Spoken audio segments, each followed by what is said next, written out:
Chers étudiants, bonjour. Sur cette vidéo, je vais vous présenter un des concepts de base les plus importants dans le langage C++, qui est les namespaces.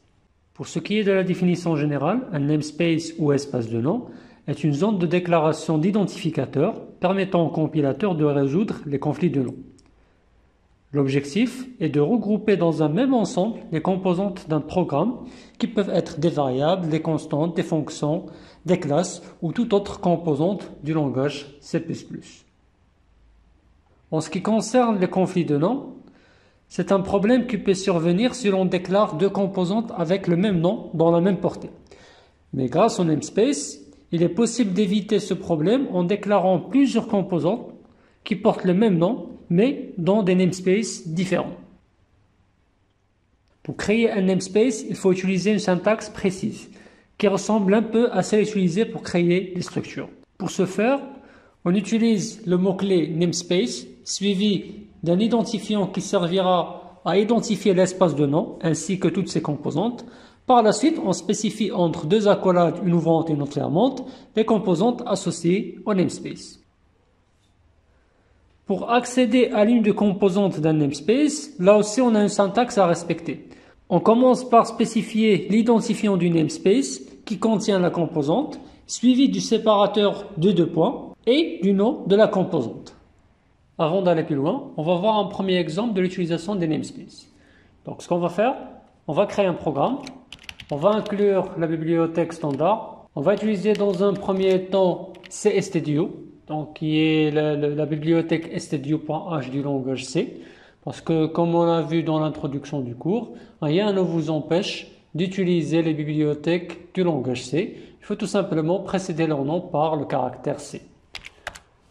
Par la suite, je vais créer un premier namespace que je vais appeler ns1, dans lequel je vais créer une constante de type int. Je vais appeler la constante a et je vais lui affecter par exemple la valeur 100. Ensuite, je vais créer une fonction qui ne va rien retourner, qu'on va appeler test. Et je vais mettre comme contenu de la fonction un printf avec un message.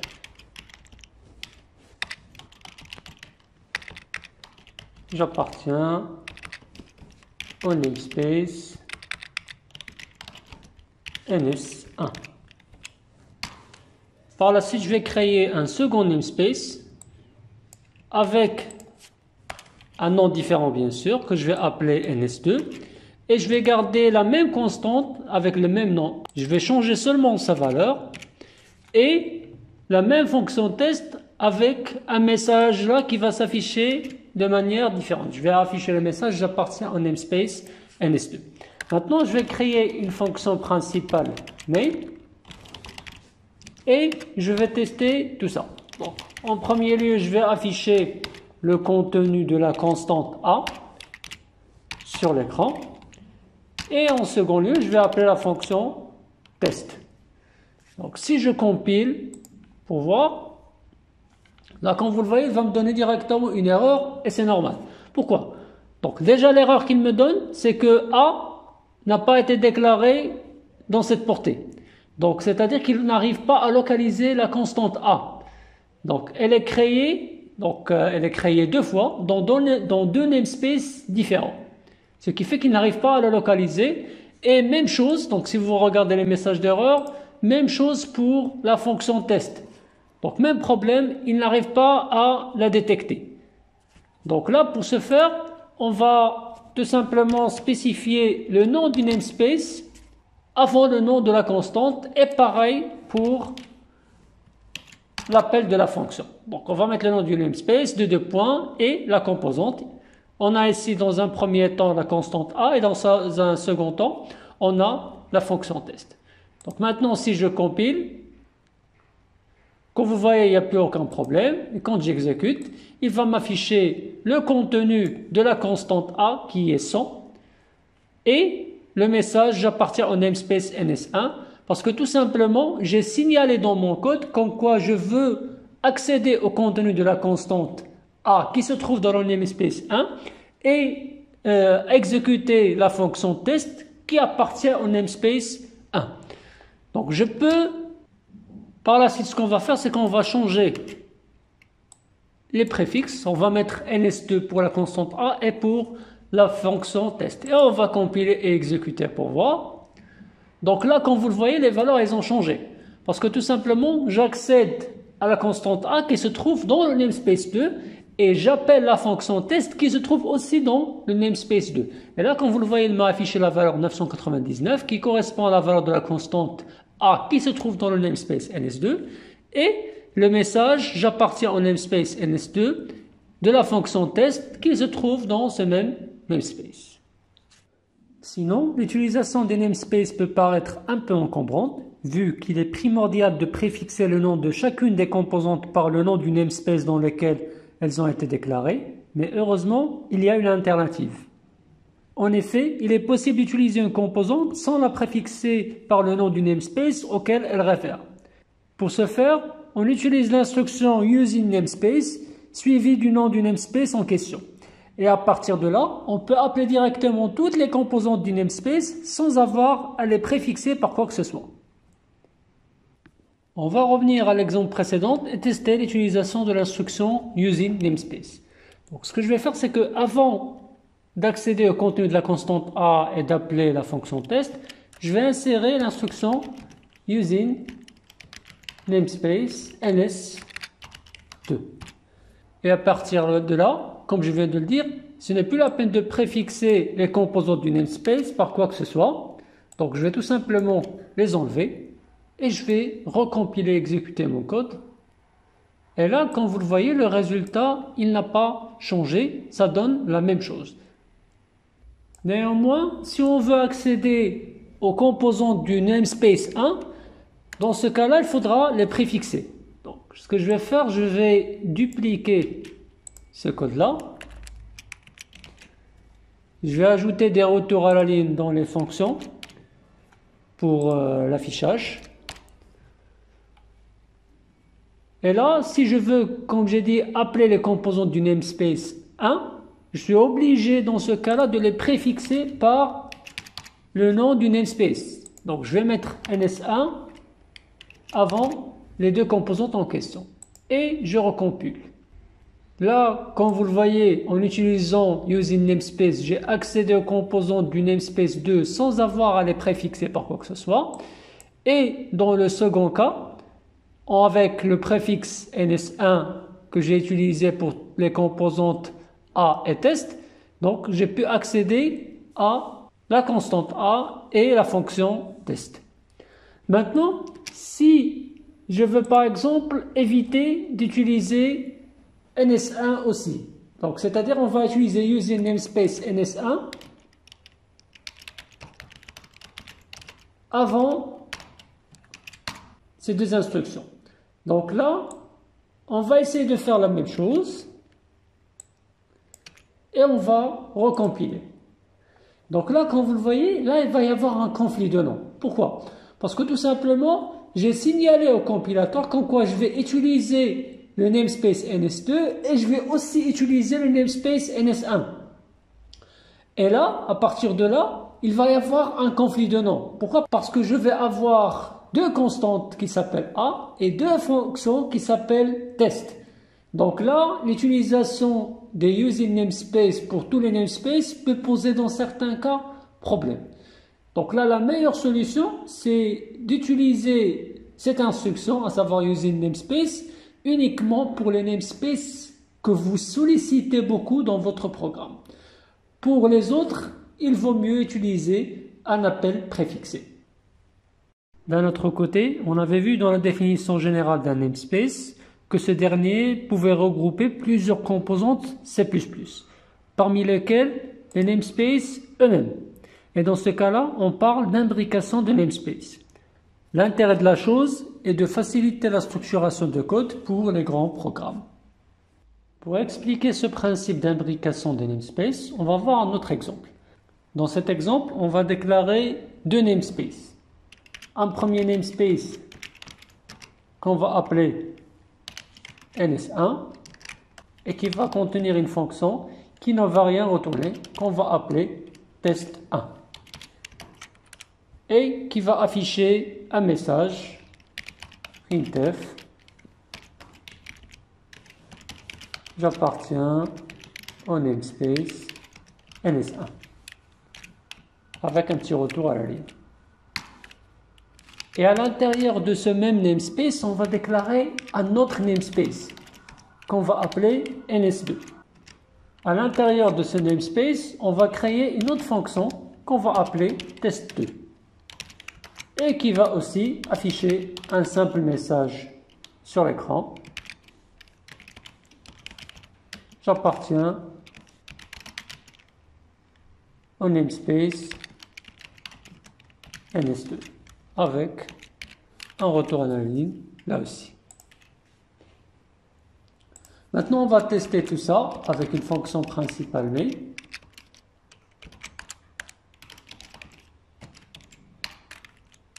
Donc là, ce que je vais faire dans un premier temps, c'est que je vais utiliser des appels préfixés. Donc je vais appeler la fonction test1 avec ns1, test1. Et si je veux appeler la fonction test2 de ns2, donc on doit tout d'abord spécifier le namespace parent, qui est ns1. Donc, pour accéder à test2, on doit accéder au namespace dans lequel elle se trouve, qui s'appelle ns2. Et par la suite, accéder à la fonction test2. Parce que comme on a dit, pour accéder à une composante d'un namespace, il faudra spécifier le namespace dans lequel elle se trouve. Et c'est la même chose pour le namespace. Donc là, si on teste tout ça, là, comme vous le voyez, il va nous sortir les messages « J'appartiens au namespace ns1 » et « J'appartiens au namespace ns2 ».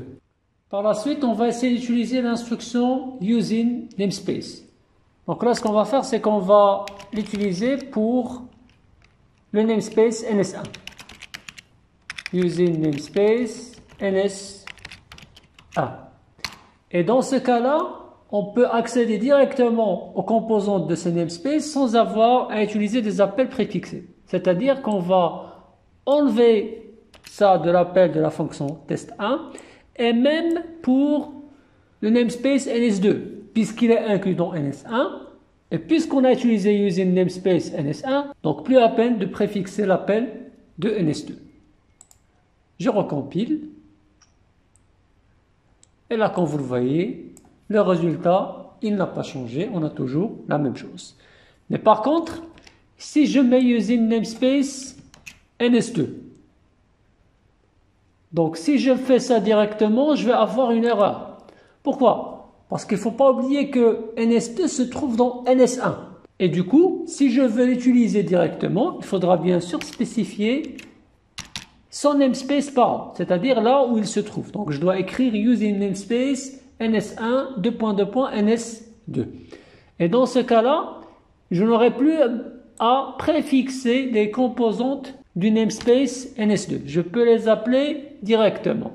Mais par contre, pour les composantes qui se trouvent directement dans ns1, elles ne seront pas reconnues. Si je compile, là, quand vous le voyez, test1, elle n'est plus reconnue. Pourquoi? Parce que j'ai utilisé le namespace ns2 qui se trouve dans ns1. Or, la fonction test1 se trouve dans le namespace ns1, au même niveau que ns2. Et du coup, si je veux y accéder, je suis dans l'obligation de préfixer la fonction test1 avec le nom du namespace dans lequel elle se trouve, qui est en l'occurrence ns1. Si je compile et j'exécute, donc là, je ne vais plus avoir de problème. Et le résultat va rester le même.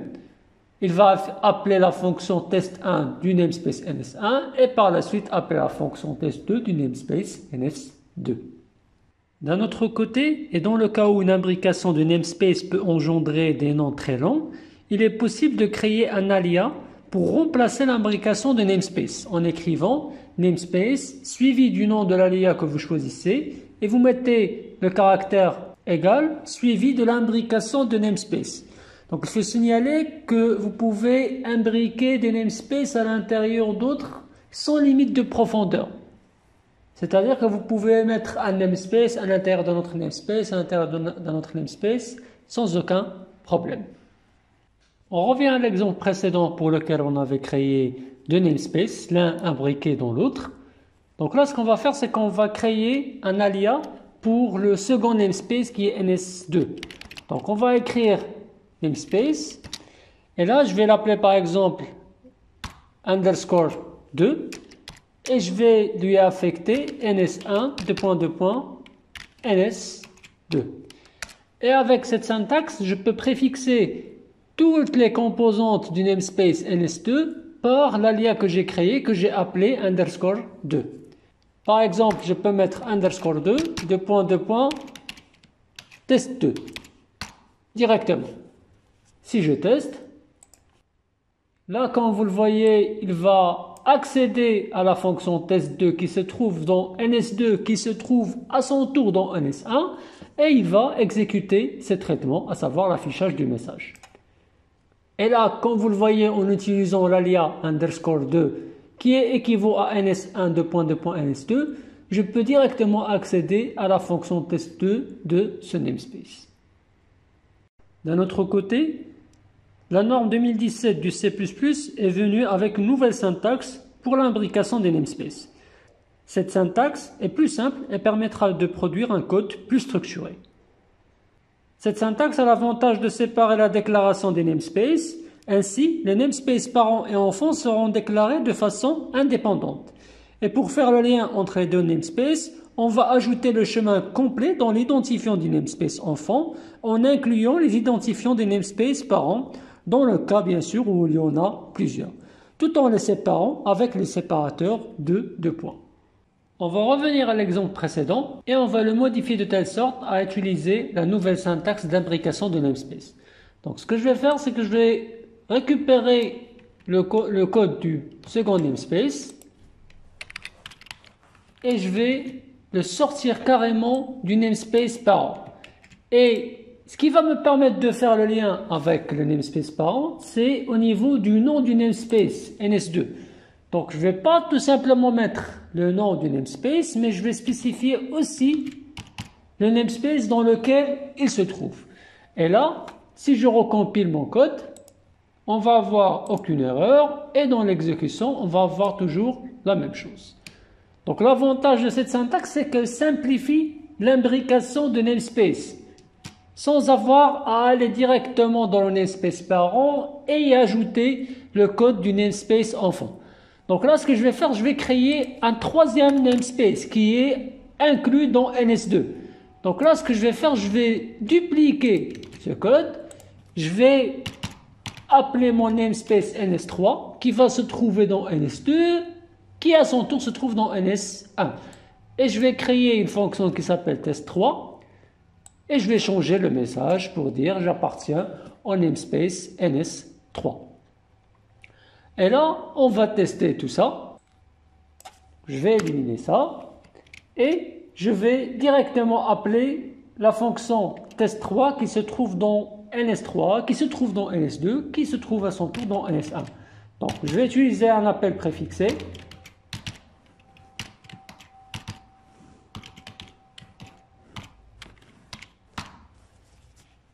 Je compile et j'exécute. Et là, comme vous le voyez, il a appelé directement la fonction test3 qui se trouve dans le namespace ns3 imbriqué dans les autres namespaces. Bien sûr, je peux simplifier ça en utilisant un alias si je veux.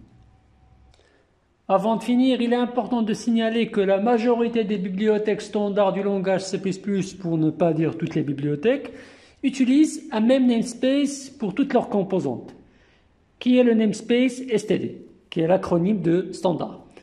Vous êtes dans l'obligation de préfixer toutes les composantes standards par ce namespace. Sinon, et pour éviter à chaque fois de le mentionner, vous pouvez signaler dans votre programme que vous allez utiliser ce namespace avec l'instruction using namespace std que vous allez placer au tout début du programme, juste après les instructions du préprocesseur. C'est tout pour cette partie sur les espaces de nom. Dans la prochaine vidéo, je vous parlerai Inch'Allah des entrées-sorties standards avec la bibliothèque IOStream. Et si vous avez des questions, n'hésitez pas à me contacter par mail.